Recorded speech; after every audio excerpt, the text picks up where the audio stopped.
Hello friends, welcome to my channel. আজকের ভিডিওতে আমি আলোচনা করব শুড এর ব্যবহার সম্পর্কে। তো বন্ধু, তোমরা ভিডিওটা কন্টিনিউ করতে থাকো। দেখো বন্ধু, অ্যাডভাইস বা উপদেশ বা উচিত অর্থে শুড ব্যবহৃত হয়। অর্থাৎ বন্ধু, বাক্যের মধ্যে কোনো অ্যাডভাইস বা উপদেশ বা উচিত অর্থে কোনো কিছু বোঝাতে আমরা শুডকে ব্যবহার করব। যেমন বন্ধু, দেখো বন্ধু, তোমার বাড়ি যাওয়া উচিত। অর্থাৎ বন্ধু, এখানে উচিত অর্থে কোনো কিছু বোঝাচ্ছে, তো বন্ধু আমরা এখানে শুডকে ব্যবহার করব। তো বন্ধু, একে ইংলিশে অনুবাদ করলে হবে ইউ শুড গো হোম। ঠিক একইভাবে বন্ধু, তোমার ধূমপান করা উচিত নয়।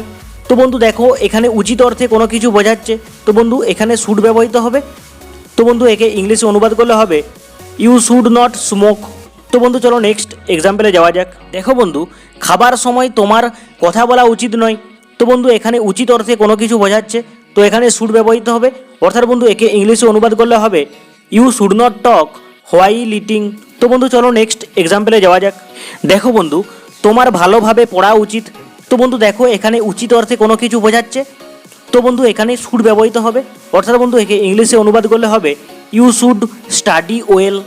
অর্থাৎ বন্ধু তোমরা মনে রাখবে, বাক্যের মধ্যে অ্যাডভাইস বা উপদেশ বা উচিত অর্থে শুড ব্যবহৃত হয়। তো বন্ধু আশা করি তোমরা বুঝতে পেরেছো। আর তোমাদের যদি কোনো সমস্যা হয় তো তোমরা আমাকে কমেন্ট করো, আমি চেষ্টা করব তোমাদের ওই সমস্যা দূর করার। আর সবশেষে একটা কথাই বলবো, আমার এই ভিডিওটা যদি তোমাদের ভালো লাগে তো ভিডিওটাকে লাইক করো, চ্যানেলটাকে সাবস্ক্রাইব করে নোটিফিকেশন বেলটা বাজিয়ে রাখো, যাতে পরবর্তীকালে আমি যখন নতুন কোনো ভিডিও আপলোড করব তার নোটিফিকেশন তোমরা খুব সহজে পেয়ে যেতে পারো। Thank you for watching my video.